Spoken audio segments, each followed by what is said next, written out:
Ça ne fait pas appel aux choses faites la semaine dernière, ça fait appel aux choses encore précédentes. Donc, ça devrait aller. Déjà, analysons les choses que nous avons, d'accord? C'est toujours une bonne idée, même avant de lire le texte. Enfin, de lire les questions surtout. Soit f la fonction définie par l'algorithme suivant. Alors, regardez le lexique qui est utilisé. On sait que la chose dont on va parler, ça va être une fonction, et cette fonction est donnée par un algorithme. Alors ça devrait vous faire penser au fait que quand vous avez une fonction, elle est toujours donnée de 4 possibles manières. Vous vous rappelez de ça? Les 4 manières, c'était... Kautar, une des 4 manières, tu te rappelles? Le tableau des valeurs, parfait. Vous vous rappelez, c'était le tableau où il y a toutes les valeurs. D'accord? Enfin, pas toutes, parce que c'est infini, mais une bonne partie des valeurs. Ensuite, oui, tout à fait. Ensuite, oui, Dan. Bravo. Et la quatrième, c'est celle qui est facile parce qu'elle est rappelée dans l'exercice. C'est quoi la quatrième? Pardon, Kautar? Bravo. C'est tout à fait cela. D'accord? Donc ici, on le dit dans le texte. On nous dit laquelle des 4 expressions sera choisie. Donc f est défini par algorithme. Bon, d'accord, on est du coup dans ce cas-là. Mais il s'agit toujours d'une fonction. Donc ça veut dire que tout le lexique des fonctions va s'y appliquer. Par exemple, antécédent, image et tout le reste. Comme on a vu quasiment que antécédent et image, voilà, déjà ça nous donne une idée de où on peut aller. Donc il nous donne, évidemment, c'est ce qu'il faut faire, il nous donne donc cette fonction. Donc tout ça c'est ici, d'accord, ces points-là, d'accord. Ça du coup ce sera les choses qui vont définir la fonction. Ok? On l'appelle les f, donc voilà, je vous rappelle que ça c'est la fonction, ce sont les lignes de là à là. Ok? Et ensuite il y a des questions qui sont du coup évidemment le calcul de quelques images et le calcul d'un antécédent. Donc rien de plus classique. Est-ce que ça va jusque-là? Ok? Donc nous on se rappelle que dans le vocabulaire des fonctions, un truc qu'on avait compris, c'est qu'une fonction agit comme une sorte de projecteur. Ok, vous savez comment elle est faite, je pense, un projecteur. Ça va être un truc à peu près comme ça. Sauf que ici, vous avez une petite case. Et dans cette case-là, vous pouvez insérer des diapositives. D'accord? Ces diapositives que vous insérez, avec, je ne sais pas moi, peut-être un petit cœur, comme ça. Ces diapositives que vous insérez vont donner quoi comme résultat? Eh bien, ça va faire des images. Or, les diapositives là, on les appelle les antécédents. Antécédents. Et les images qui sont projetées, on les appelle images, en fait. D'accord? Donc, l'idée, c'est que la fonction, c'est ce qui se passe là-dedans. Donc, ce sont toutes les opérations qui vous permettent de transférer une petite image de cœur à une grande image de cœur qui aurait été manipulée. Parce que, clairement, ce n'est pas la même chose. Ce n'est pas la même taille. Parfois, il y a des changements de couleurs. Vous savez, parfois, il y a des diapositives qui sont avec les couleurs en négative. Vous savez? Toutes les couleurs inversées. Le blanc devient noir, et ainsi de suite. Bref, ce que j'essaie de vous dire ici, c'est que ça, c'est juste une métaphore pour comprendre comment ça marche une fonction. Une fonction ne projette rien s'il n'y a pas d'antécédent. Donc, il faut que je lui donne à manger un antécédent, et en sortie, elle va me donner une image. Donc, quand il me dit de calculer les images de 1, 2, moins 4 et 0, ça, ce sont les antécédents, donc les diapositives que je vais projeter à travers la fonction.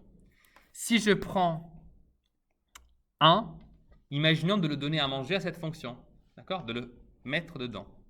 Si je mets 1 à la place de x, du coup, qu'est-ce qui se passe? Eh bien, la première chose que c'est, bon, je prends x en entrée, super, donc je prends 1 en entrée. Imaginez de le faire avec 1, du coup. Si 1 est différent de 0, ce qui est le cas, d'accord, donc je rentre dans cette structure conditionnelle, et je vous rappelle que c'est la structure conditionnelle si alors, donc si x est différent de 1, or 1 est différent de 0, pardon, c'était si x est différent de 0, je vais calculer 1 sur x, donc en fait, ici je fais 1 sur 1. Le calcul de 1 sur 1, ça donne quoi comme résultat? 1, tout à fait. Et du coup, je donne le résultat en sortie. Donc, le résultat en sortie, c'est 1. Et je n'ai pas besoin de continuer à lire. parce que je suis déjà arrivé au résultat de la fonction. Donc, l'image de 1, donc f de 1, est égale à 1. Je passe à la suite. Maintenant, je commence avec 2. Donc, 2 est la chose qui est donnée à l'entrée. 2 est différent de 0. Et je dois calculer, du coup, 1 sur 2. 1 sur 2, ça fait... Mohamed 1 sur 2, ça fait 1. C'est vrai? Je ne savais pas. 0,5. Et le résultat que je donne en sortie, c'est... Super. Donc, f de 2, c'est 0,5. Très bien. Et ça, c'est fait. Moins 4. Ok, moins 4. Est-ce que moins 4 est différent de 0? Je pense que c'est le cas. Je fais 1 divisé par moins 4. Résultat? Tout à fait, Yacine. Et le résultat que je donnerai en sortie, du coup, c'est moins 0,25. Et donc, je peux écrire f de moins 4 égale moins 0,25. Dernière, c'est 0. Donc, le premier test, c'est justement si x est différent de 0. Est-ce que 0 est différent de 0? Pas trop, c'est égal à 0 en fait. Donc déjà, je ne fais absolument rien de tout ce que j'avais fait auparavant. D'accord? Je vais directement à cette ligne-là, la ligne du sinon. C'est-à-dire, si x est égal à 0, bah, du coup, la fonction donne le résultat 0 en sortie. Autrement dit, je vais dire que f de 0 est égal à 0. Et c'est tout. Donc, j'ai calculé aussi l'image de 0. Très bien. Dernière question. Ce n'est pas une question facile celle-là, mais faisons-la. Déterminer un antécédent de 1 sur 8. Autrement dit, ça veut dire quoi ça? Ça veut dire que vous savez maintenant que votre fonction a projeté juste là un 8. Non, excusez-moi, pas un 8, mais un 1 sur 8. Voilà, j'ai mal lu. Ça, c'est le résultat de la projection. Moi, je veux maintenant savoir quelle est la valeur qui est écrite juste ici sur l'antécédent. Donc, je connais le résultat de la projection. Je veux savoir quel est le résultat, quelle est la chose que j'ai donnée à manger à la fonction. Quel est donc l'antécédent? Alors, à votre avis, quelle est la valeur que je dois donner à x pour que le résultat soit 1 sur 8?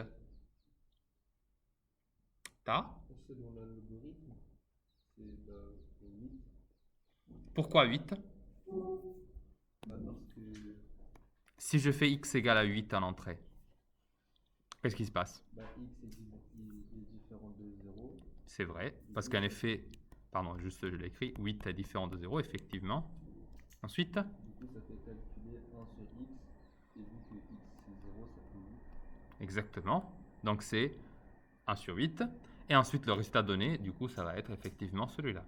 Rien à dire, parfait. Et ça fait combien 1 sur 8, du coup?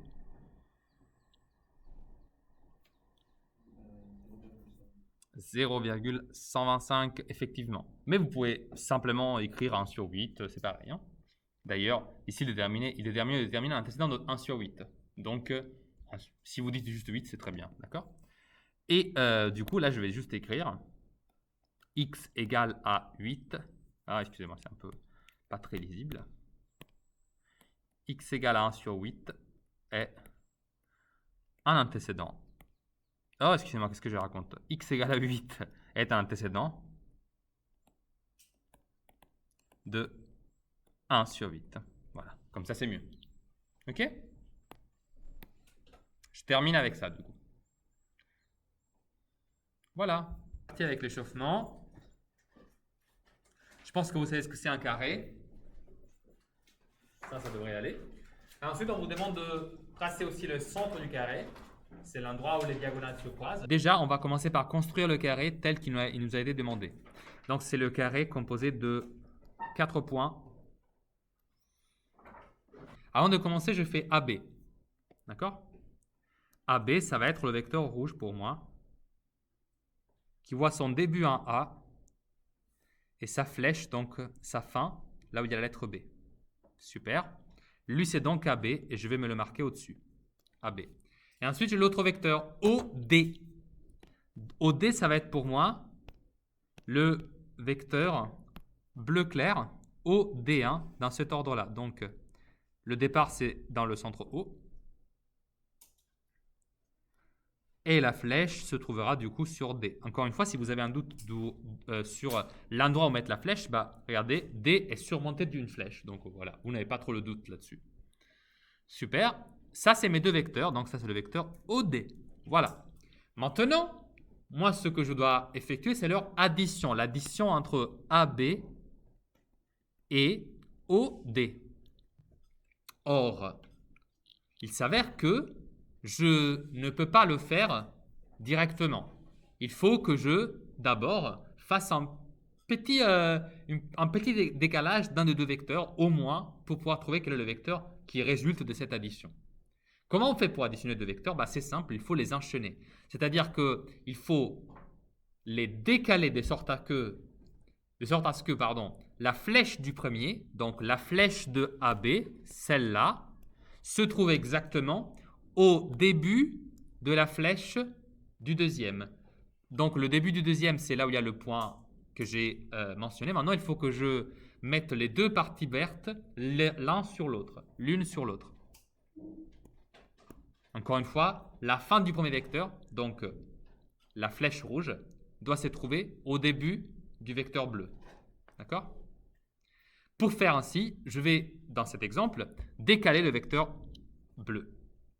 Décaler le vecteur bleu, ça veut dire que je le prends. Alors pour moi, c'est très simple parce que j'ai un ordinateur, mais vous pouvez juste faire une copie de ce vecteur. D'accord? Qui va vous le décaler. Et vous regardez ce que je fais.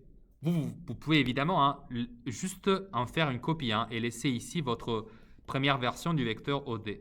D'accord? Vous voyez, c'est le même. Pointillé ou pas pointillé, c'est quand même lui, c'est OD. D'accord? Toujours lui. Mais maintenant, ils sont bien enchaînés. Et du coup, je peux calculer leur vecteur somme, donc leur addition. Et pour calculer l'addition, ce que je fais, c'est que je me pose au départ de mon chemin. Vous voyez, le schéma, ça commence à A. Et ensuite, je fais AB, et ensuite, je fais le vecteur OD. Et j'arrive à la toute fin dans ce deuxième point vert. Donc, je suis parti de là et je suis arrivé là.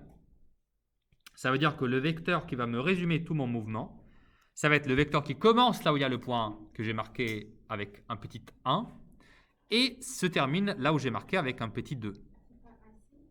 Alors maintenant, j'efface le 1 et le 2 parce qu'en fait, j'en ai pas besoin, effectivement. Et du coup, non, c'est pas aussi long. C'est tout simplement AO. OK? Et ça, c'est le vecteur qu'on a appelé et qu'on appellera dorénavant le vecteur U. Comment je l'ai trouvé? Je vous le répète. J'ai juste regardé où est-ce que débutait le schéma composé par la somme du vecteur rouge et de la somme du vecteur bleu. Et j'ai regardé où est-ce que ça s'est terminé, cet enchaînement de flèches. Et l'acheminement des flèches me porte jusqu'au point O, que j'ai marqué du coup avec un petit point vert. Voilà. Alors le premier vecteur, c'était AD. AD, je vais maintenant me le faire en vert. Comme ça. AD. Et donc, je vais bien mettre la flèche ici. Okay. Lui, c'est pour moi AD. Et l'autre vecteur qu'il faut qu'on additionne, c'était le vecteur OC. Alors, OC, ça va être ce vecteur-là. Je vais changer de couleur une nouvelle fois. On va prendre ce joli rose.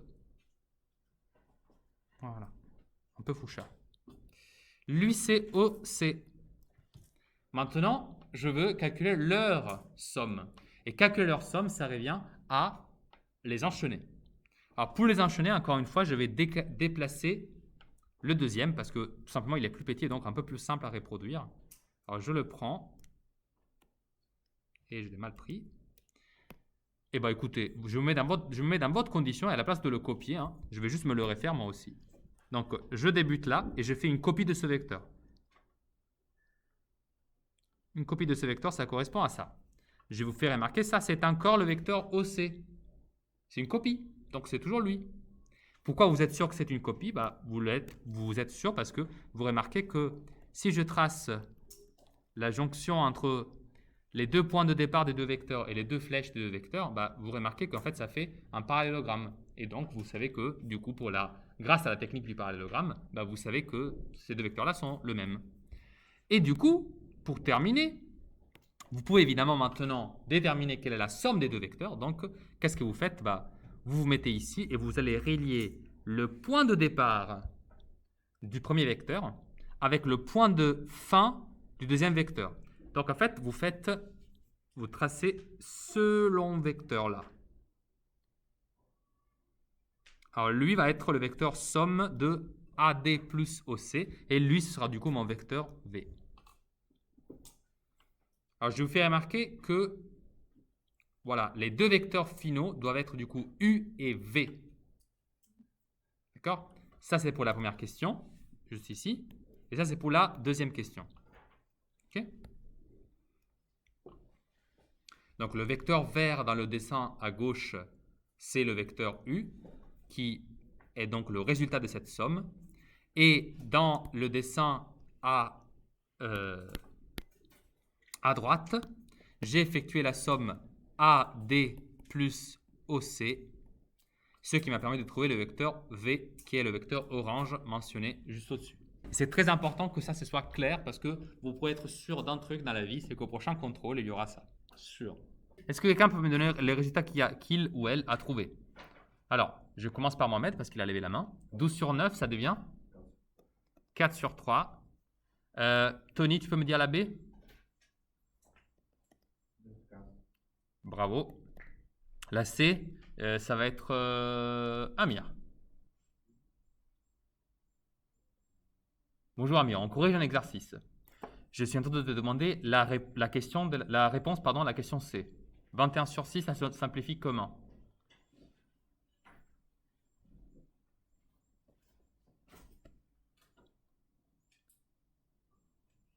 T'as pas la réponse. T'as fait l'exercice?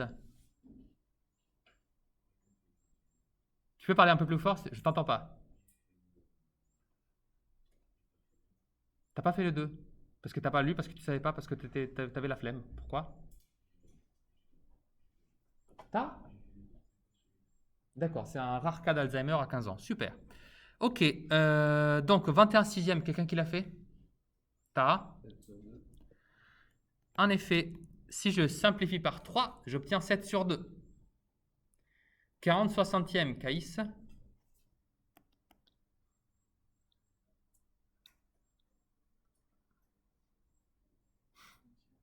Deux tiers, bravo. 20 douzième, Dan.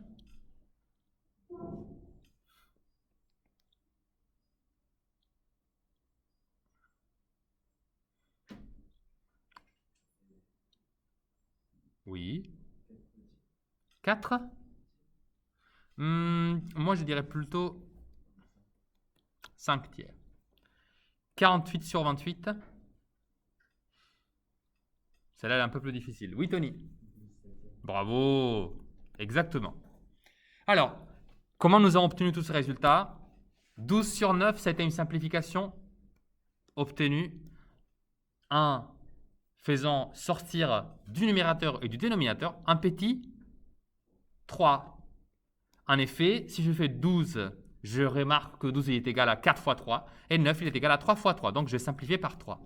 Dans 45 vingtièmes, j'ai simplifié par 5 car 5 fois 9, 45, 5 fois 4, ça fait 20.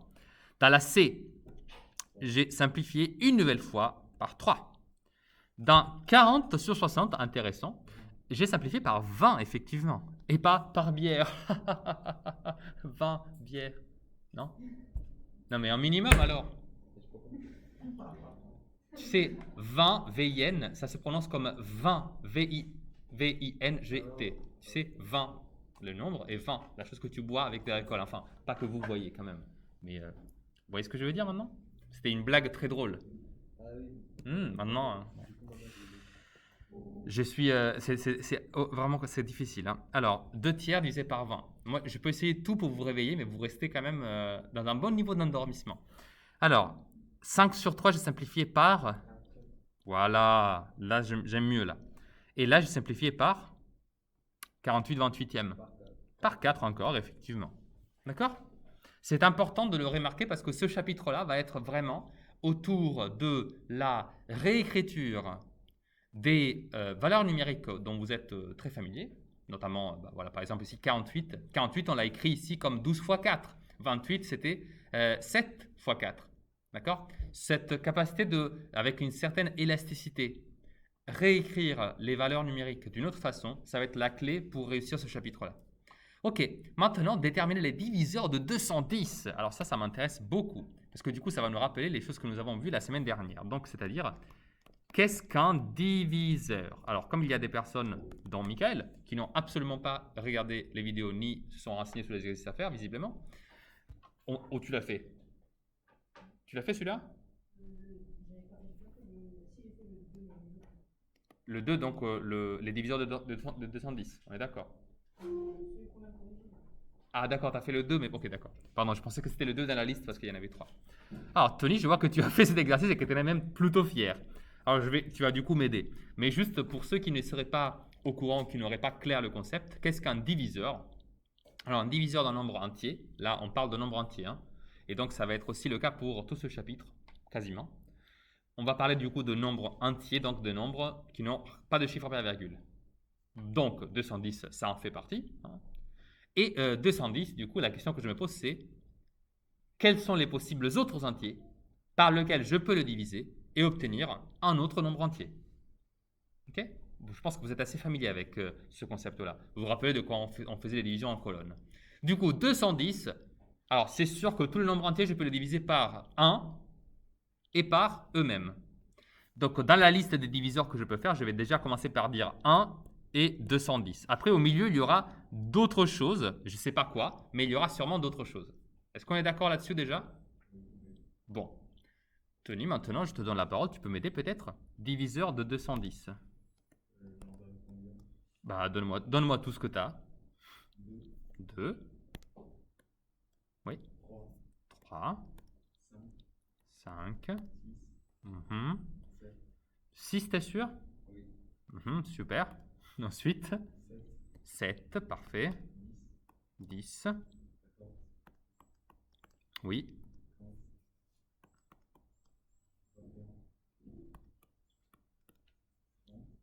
30.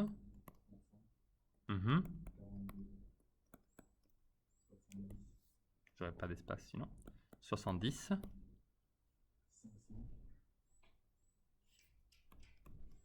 Oui. Et c'est tout? Bah, il y a quand même 210 à la fin. Mais bon, je l'avais déjà écrit, il est vrai. D'accord. Alors, peut-être qu'il y a tout ici, peut-être pas, mais dans tous les cas, regardons pour l'instant ce que nous avons. Alors ça, c'est une liste de valeurs numériques. Et si Tony a raison, ça veut dire que chaque fois que je prends 210 et je le divise par n'importe lequel de ces valeurs-là, d'accord, je le mets ici au dénominateur, imaginez, et ben je vais obtenir un résultat qui va être encore un nombre entier. Exemple, si je fais 210 divisé par exemple par 14, et ben je dois trouver un nombre entier. Qu'est-ce que je trouve si je divise 210 par 14? Des idées? Je vais trouver quoi ici à droite? Oui? 15? Je n'ai pas entendu. C'est 15, ça dit? Ok. Donc toi, tu dis que 14 fois 15, ça fait 210, c'est ça?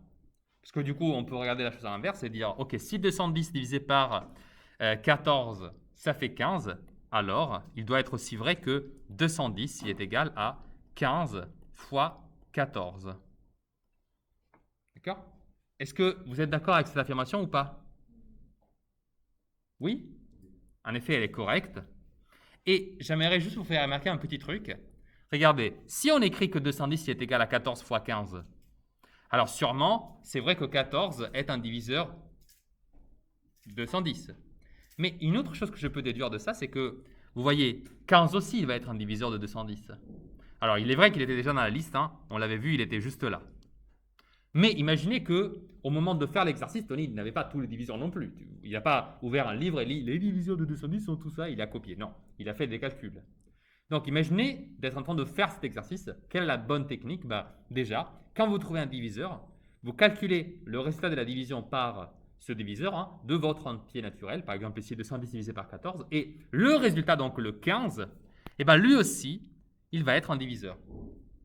La preuve, imaginez de commencer par le tout départ. Hein. Vous faites 210 divisé par 2, ça fait 105. Or, 105, Tony il nous l'a listé, il est juste là. Imaginez de faire 210 divisé par 3. Ça fait ça? C'est faisable de tête celui-là. 70. Et 70, Tony nous l'a déjà dit, il se trouve ici. Imaginez de faire 210 divisé par 5. Qu'est-ce que ça fait divisé par 5, 210? 42. Et effectivement, Tony nous a dit que 42, il était juste là. Regardez, à chaque fois qu'on avance de 1 ici, donc 2, 3, 5, on a trouvé 105, 70, 42. Vous voyez, plus j'avance d'un côté, plus je trouve aussi ceux de l'autre côté. Donc en fait, pour ceux qui n'ont pas fait cet exercice ou qui ne l'ont pas compris, Tony, il a fait, on aurait dit en lisant que c'était un travail énormissime, parce que regardez combien de diviseurs il y a. Et pourtant, il y a une technique simple pour trouver le double des diviseurs à chaque fois, juste diviser le nombre par le diviseur que vous venez de trouver et vous obtiendrez un autre diviseur à prix gratuit. C'est une offre très intéressante. Et en effet, si je peux continuer, je peux arriver à... J'utilise 210 divisé par 6 et vous allez trouver 35.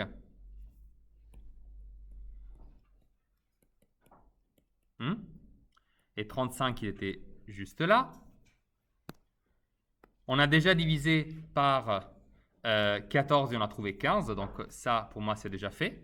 Et ensuite, il me reste juste la division par 7 qui va me donner 30, effectivement. D'accord? 7 fois 30, ça va faire 210. Et enfin, logiquement, si vous divisez par 10, vous trouvez 21.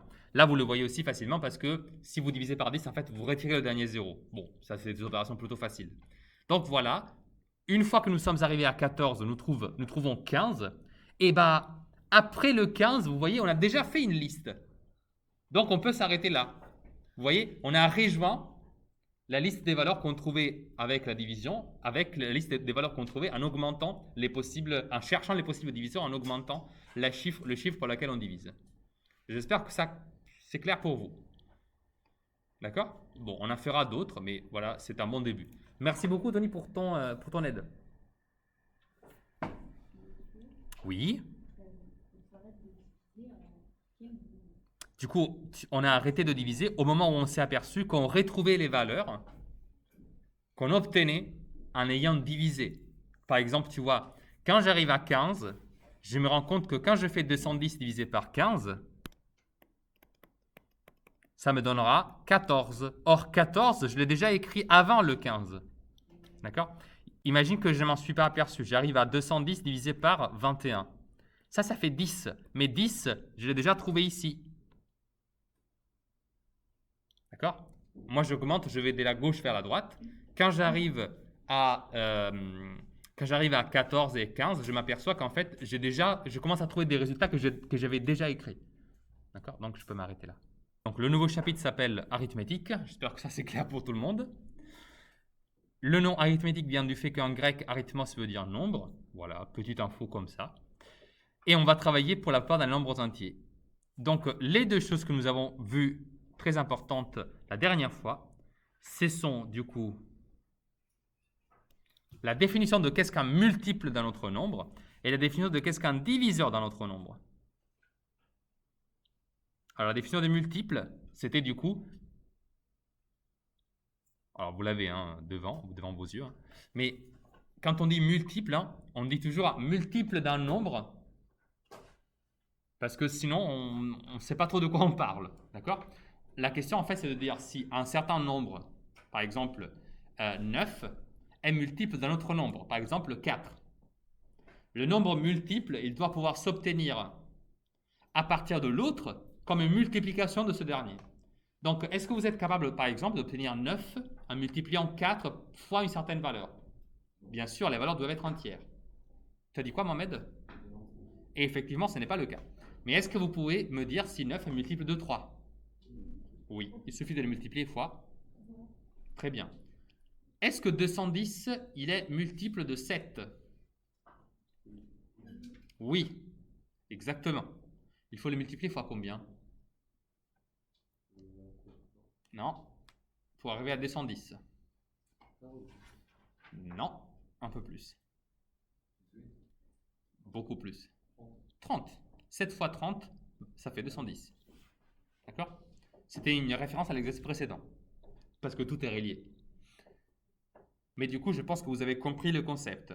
Un nombre Donc, en général, ce sera le nombre le plus grand des deux. Par exemple, 70. 70 est un multiple d'un autre nombre, par exemple 5. Si vous pourrez trouver une valeur numérique fois laquelle vous multipliez le deuxième nombre et vous obtenez le premier. Dans 70 et 5, je vous le dis, 70 est multiple de 5. Et donc 5, je dois le multiplier fois combien pour arriver à 70? Non, 12, ça fait 60. 14, en effet. Si vous faites 14 fois 5, vous obtenez bien 70. Ok? Ensuite, on a vu la définition de diviseur. Alors, un diviseur, ça peut se voir en fait comme la définition opposée de multiple.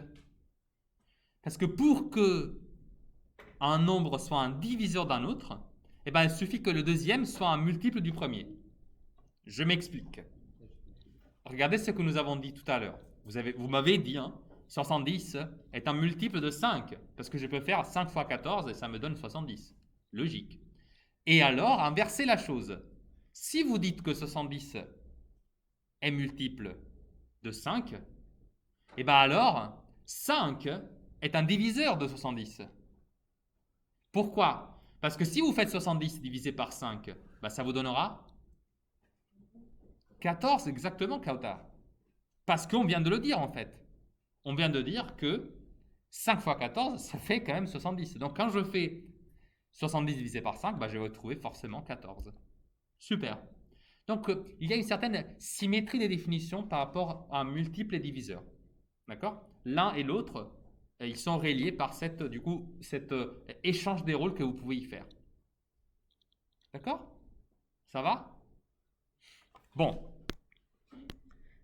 La dernière définition que nous avons vue juste avant la fin du dernier cours, c'est la définition de nombre premier. Est-ce que quelqu'un peut me dire ce que c'est un nombre premier? Par exemple, Roberta? Non, toi tu vas toujours attendre de mettre ton manteau. Yacine, tu peux me dire ce que c'est un nombre premier? Un nombre qui se divise par 1 et lui-même. Exclusivement. Parce que du coup, tous les nombres se divisent par 1 et lui-même. Mais toi, tu veux un nombre qui se divise seulement par 1 et lui-même. D'accord? Alors, juste pour voir si vous avez compris cette définition-là, vous avez ici déjà la liste des premiers nombres premiers. Désolé pour le petit jeu de mots. Mais j'aimerais juste vous demander si certains nombres que je vous propose sont premiers ou pas. D'accord? Et vous allez essayer de me répondre chacun chez lui, d'accord, sur son cahier. Ok? Donc moi, je vous propose des nombres et vous allez me dire s'ils sont premiers ou pas. Déjà, que ce soit bien clair, 1, ce n'est pas un nombre premier. C'est juste un nombre trop particulier, donc on l'exclut de cette liste. Les nombres premiers commencent à 2. 2 est divisible par 1 et par 2. 3 par 1 et par 3. 5 par 1 et par 5.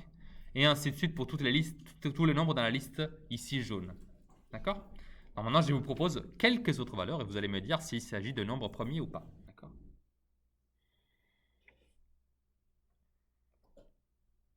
27. 3, 2, 1. Oui, un peu d'énergie, s'il vous plaît. 27. 3, 2, 1. Non. Ok. Est-ce qu'il y a quelqu'un qui pense que c'est le cas? Que c'est donc oui un nombre premier?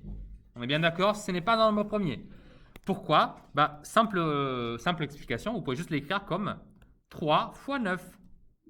Et donc, ça veut dire que ce nombre-là, il est à la fois divisible par 3 et par 9. Mais en fait, il aurait suffi de dire 27 est multiple de 3. Donc, c'est divisible par 3. Vous voyez? Voilà. 29, 3, 2, 1. Est-ce qu'il y a quelqu'un qui pense que non, ce n'est pas un nombre premier? Alors, effectivement, 29 est un nombre premier. Donc, ce qu'on peut faire déjà, c'est de le rajouter à notre petite liste. D'accord? Donc là, je vais rajouter 29. Ok? Lui, il est effectivement divisible seulement par 1 et par lui-même. Ok. 31. 3, 2, 1. Bien joué. 31 est encore un nombre premier. Alors, une petite astuce que je voulais vous donner maintenant, c'est de se dire, ok, vous voyez les nombres premiers, eux, ils ne sont pas divisibles par qui que ce soit, à part 1, mais tout le monde est divisible par 1, donc vous voyez, ça ne compte pas vraiment, et eux-mêmes. Mais encore une fois, tout le monde est divisible par lui-même, donc encore une fois, ça ne compte pas vraiment. Donc ce qui est stylé, c'est qu'une fois que vous avez identifié une bonne partie des nombres premiers, eh ben, vous pouvez les utiliser pour faire un test sur les autres nombres, ceux que vous ne savez pas s'ils sont premiers ou pas. Je m'explique. Prenons 33. On se pose la question, est-ce qu'il est premier ou pas? Eh bien, ce que vous pouvez faire, en fait, c'est d'essayer de le diviser par tout le nombre premier qui existe avant lui, par ceux qui sont plus petits que lui. D'accord? Et pourquoi ça va marcher? Eh bien, parce que si ce nombre-là il n'est pas divisible par aucun nombre premier, alors c'est sûr que lui aussi il va être premier. D'accord? En fait, ça suffit. Parce que le nombre premier, c'est comme les briques élémentaires, des Lego qui composent les autres nombres. Effectivement. Oui, c'est 3 fois 11. Donc, visiblement, lui, il n'est pas très premier. 37. Effectivement, c'est un nombre premier. 41. 3, 2, 1. Pourquoi? Vous avez essayé de tout diviser, du coup? De diviser par tous les autres nombres premiers qui étaient auparavant? Vous avez raison, hein, c'est premier. 51. 3, 2, 1. Ah, là, il y a un petit doute. Alors, 51, il n'est pas premier. Pourquoi? Eh bien, parce qu'en fait, je peux l'écrire comme 3 fois 17. Essayez-le, hein, ça fait 51. Mais c'est un grand classique d'erreur, parce qu'en général, on lit 51, on dit ouais, ça c'est premier, c'est sûr. Et en fait, non. Oui, t'as. Bah, il y a la technique où quand on additionne tous les nombres, si ça apparaît dans la Ça te dit que c'est un nombre divisible par 3. Tout à fait, tout à fait. Je ne peux qu'être super d'accord avec toi. 5 plus 1, ça fait 6. 6 est divisible par 3, donc le nombre aussi est divisible par 3. Pardon? Non, c'est pas premier. C'est là où je mets en V que ça veut dire que c'est premier. 55 maintenant. Non, pourquoi? Bravo. 57. Non, pourquoi? Alors 5 plus 7 ça fait 12, mais si je veux l'écrire comme, du coup, je peux l'écrire comme effectivement 3 fois 19. Et 59? 3, 2, 1. Oui, il y a quelqu'un qui pense que c'est pas premier? Alors lui, il est premier quand même. D'accord? Je vais donc mettre... Ok. 73. Oui, premier? On est tous d'accord ou pas? Vous avez mis premier. Quelqu'un qui pense différemment? Vraiment, vous avez le droit. Hein? Non? Alors, je peux vous dire qu'il est premier en effet. Et ensuite, nous avons 93. 93, premier ou pas? 3, 2, 1? Non, il n'est pas premier parce qu'en fait, il est égal à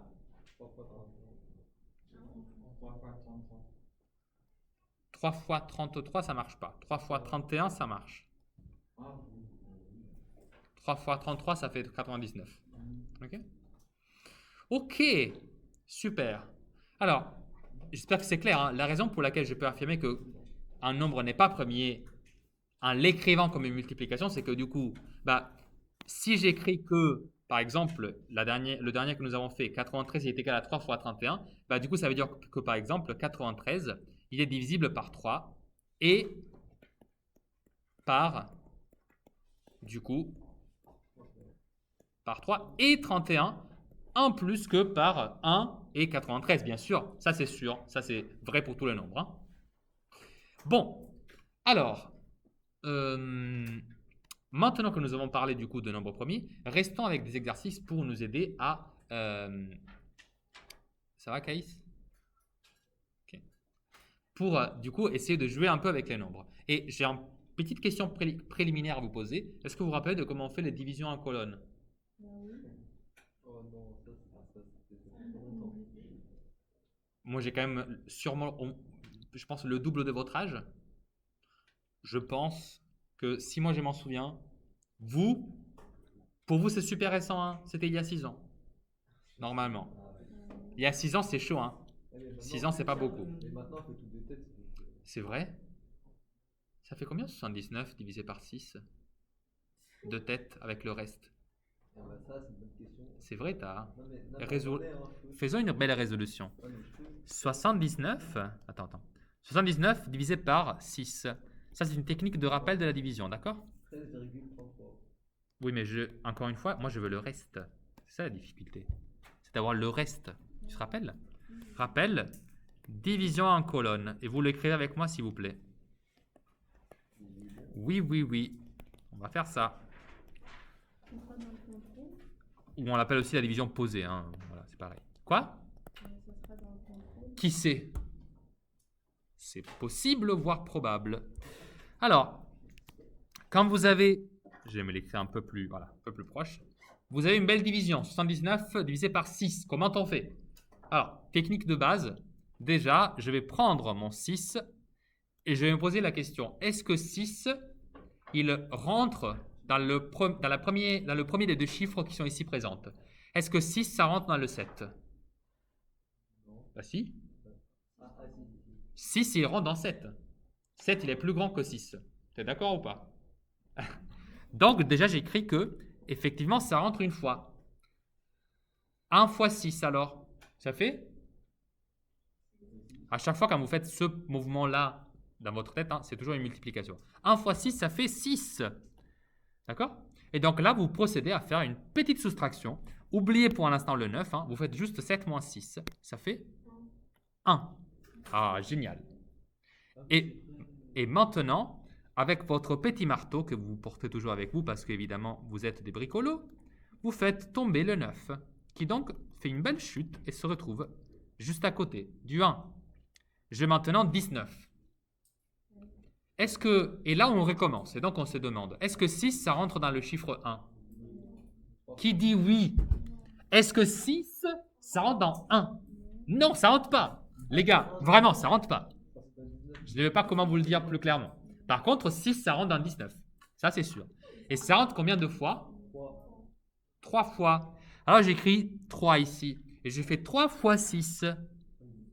18. Voilà. Maintenant, je fais la soustraction, comme j'ai fait auparavant. 19 moins 18, ça fait 1. Ok, et maintenant, il y a une question. Est-ce que 6, ça rentre dans le 1? Non, ça rentre pas. Ça veut dire que du coup, je m'arrête. Parce que je n'ai plus de chiffres à faire tomber, vous voyez? Je n'ai pas de chiffre que je peux marteler et le faire tomber jusqu'à se mettre à droite de 1. Et là, je m'arrête. Ok? Ça, c'est la petite valeur là numérique que j'ai trouvée, le 1 ici. Ça s'appelle le reste. 6, ça s'appelle ici... Non, vous l'avez bien dit, le diviseur. Diviseur. Exactement. Bonne question, Mariam. Le quotient, c'est qui à votre avis? 13, bravo. Lui, ça s'appelle le quotient. Et il manque, bravo à toi, Tara, pour le rappel. Il y a un dernier mot qui nous intéresse, c'est le dividende. Alors, le dividende, c'est 79, du coup. En fait, le diviseur, c'est celui qui divise. Le dividende, c'est celui qui se fait diviser. D'accord? Dividende. D'accord? Maintenant qu'on s'est amusé à faire ça, alors j'aimerais juste rajouter un petit quelque chose. On appelle ça la division posée, la division en colonne, mais en vrai, son vrai nom, c'est la division... Oh oui, alors vous le savez ça. Euclidienne. Et du coup, maintenant qu'on s'est amusé à nous rappeler à quoi cela ressemblait, eh ben on va s'amuser à en faire quelques-unes.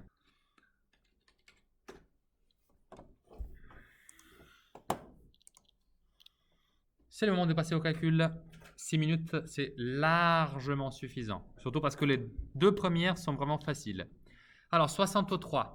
On commence par se poser la question, est-ce que 2 rentre dans le 6? Oui, 3 fois. 3 fois 2, 6. 6 moins 6, ça me donnera 0. Très bien. Je fais descendre le 3. Question, est-ce que le 2 dans le 3, ça rentre ou pas? Oui, une fois. 1 fois 2, ça fait 2. 3 moins 2, ça fait 1. Je n'ai plus de chiffres à faire baisser. Au revoir.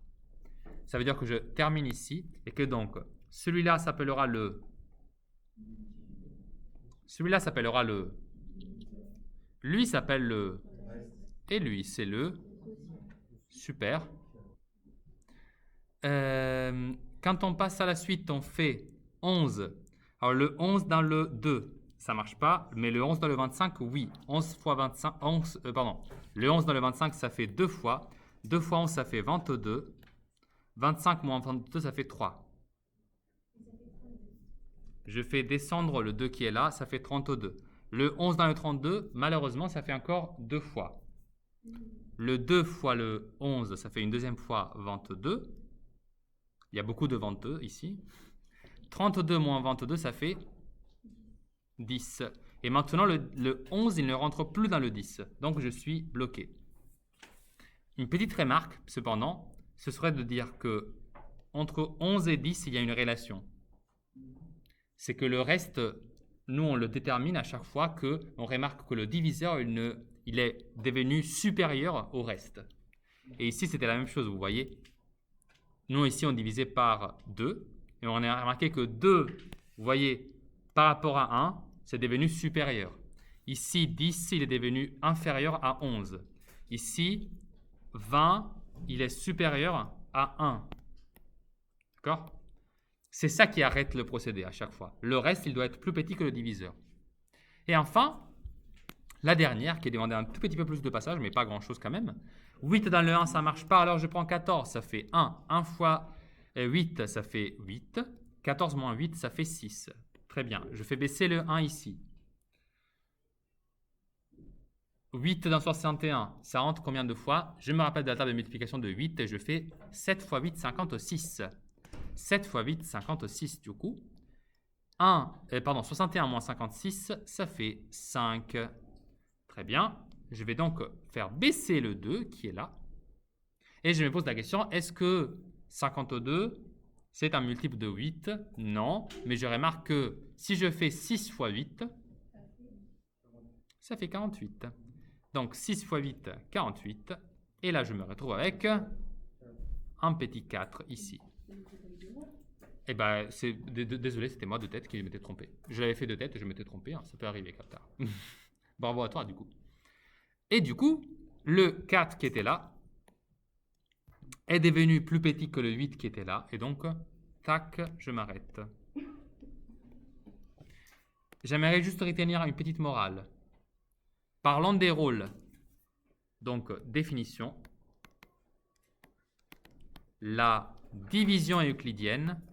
Cahier court, s'il vous plaît.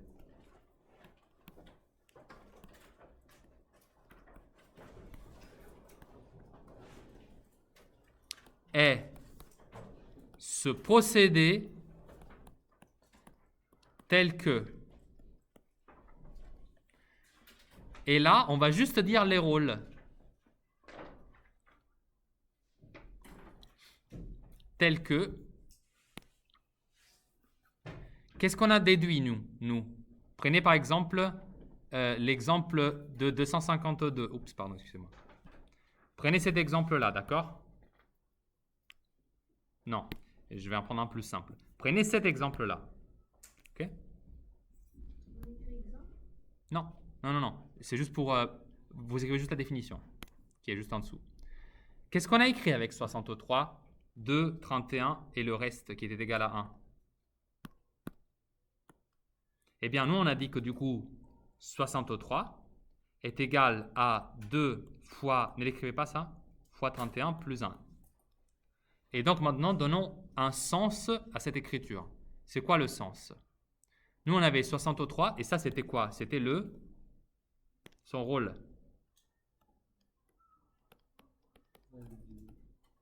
Le dividende. Il est égal à quoi? 1, c'est qui? C'est le reste. Et maintenant, 2, c'est le diviseur.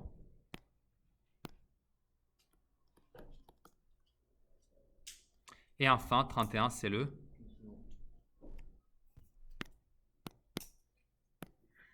Eh bien, c'est ça que je fais du coup.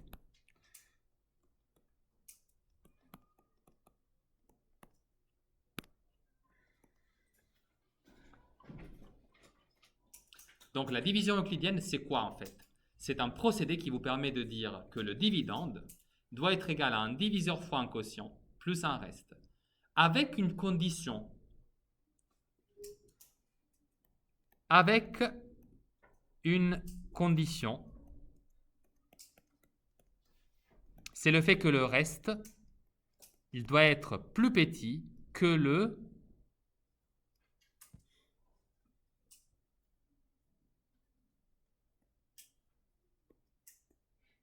diviseur.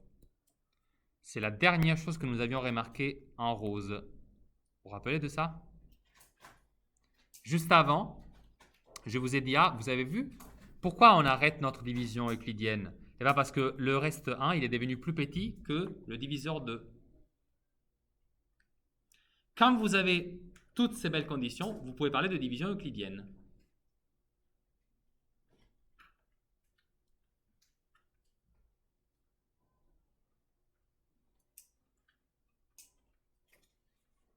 Monsieur, pourquoi vous avez dit 6 minutes, c'est largement le temps.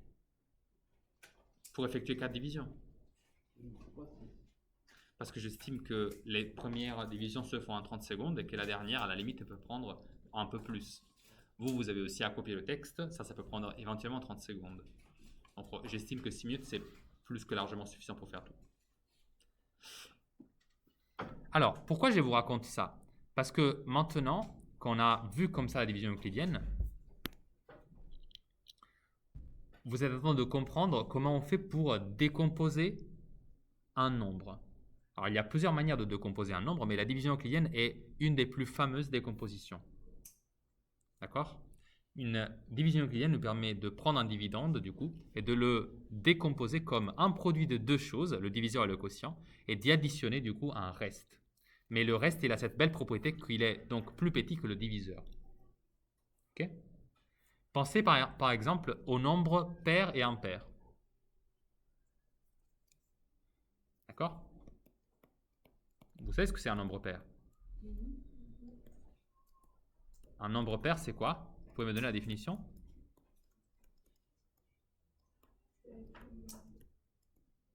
Avec notre nouveau lexique. Hein? Un lexique de multiples diviseurs, division euclidienne.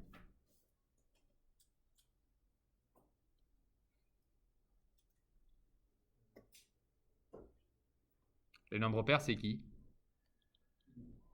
Quelqu'un peut me faire une liste? 2, 4. Quelle est à votre avis la caractéristique qui peut les définir tous? Le reste, il est égal au deux. Mariam avait commencé à parler par contre. Il n'y a pas forcément deux chiffres. 4 est pair, mais il n'y a pas deux chiffres. Il y en a un. C'est 4. Tu ne penses pas aux chiffres, tu penses à deux autres choses. Un nombre pair, c'est pair parce que tu peux toujours le... Divisé par deux. Voilà. Tu peux toujours le séparer en deux parties égales. Donc un nombre pair est un nombre divisible. Ça, c'était une des possibilités. Hein, divisible par 2. Donc un nombre pair est un nombre, est un nombre qui est un multiple de 2.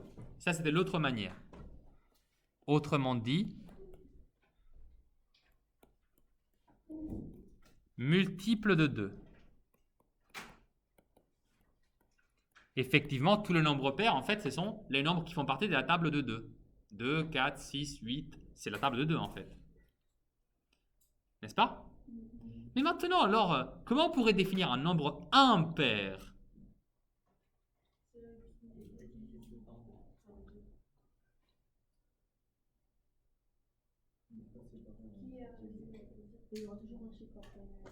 Alors, vous l'avez, hein, c'est absolument ça. C'est les autres, donc c'est ceux qui ne sont pas divisés par 2.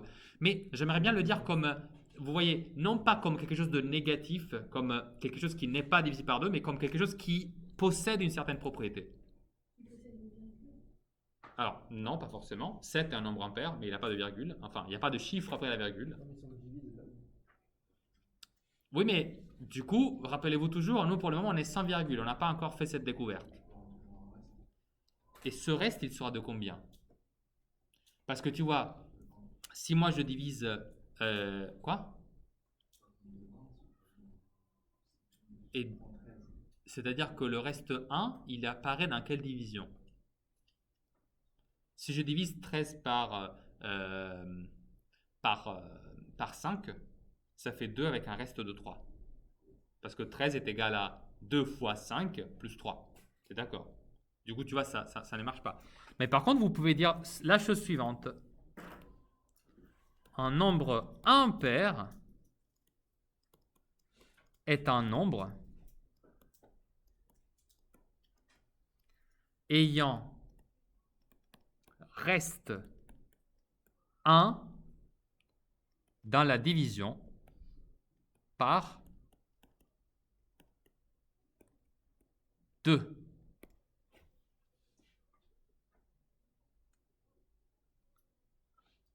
Avec la division euclidienne, je peux toujours diviser les nombres par 2. Alors, soit ils sont divisibles par 2, c'est-à-dire que le reste il est égal à 0, soit le reste c'est 1. C'est ça les deux possibilités. Il n'y a pas d'autre possible reste. Est-ce que vous voyez pour quelle raison je dis ça? Non? Eh bien, imagine. Faisons une division par 2. D'accord? Imagine de faire 10 divisé par 2. D'accord? Bah, du coup, je me retrouve avec tout simplement 5. Parce que 5 fois 2, ça fait 10. Et là, je trouve 0, 0. OK? The end. Donc ça s'écrit comment? Bah, je l'écris du coup comme 10 égale 5 fois 2 plus reste 0. Imaginons maintenant que le reste était un autre. Parce que je n'ai jamais dit que cette écriture-là est unique. Je peux aussi peut-être essayer d'écrire ça différemment. Mais si je laisse 2 comme mon diviseur, et ça c'est quelque chose que je vais fixer du coup. Ok? Lui, je le fixe maintenant. Imaginons de ne pas mettre le reste 0. Imaginons de mettre un autre reste. Alors, si je mets reste 1, ça devient impossible parce que soit je mets 4 fois 2, et du coup, ça fait 4 fois 2, 8 plus 1, 9. Donc là, c'est mort. Ça, je mets un nombre plus grand, par exemple 6 fois 2, mais du coup, ça fait 13. Donc, ça ne marche pas. Alors, changeons de reste. Je peux mettre, par exemple, le reste 2. Dans ce cas-là, ça marcherait de faire 4 fois 2 plus 2. Ça fait 8 et 2. Mais il y a un problème. C'est que dans la division euclidienne, qu'est-ce qu'on avait dit ici? Juste là. Le reste doit être plus petit que Mais oui. Mais si le reste doit être plus petit que le diviseur, ça veut dire que 2, ce n'est pas une valeur acceptable comme reste. Les deux possibles valeurs acceptables, du coup, ce sont les valeurs du reste qui seront plus petites que 2.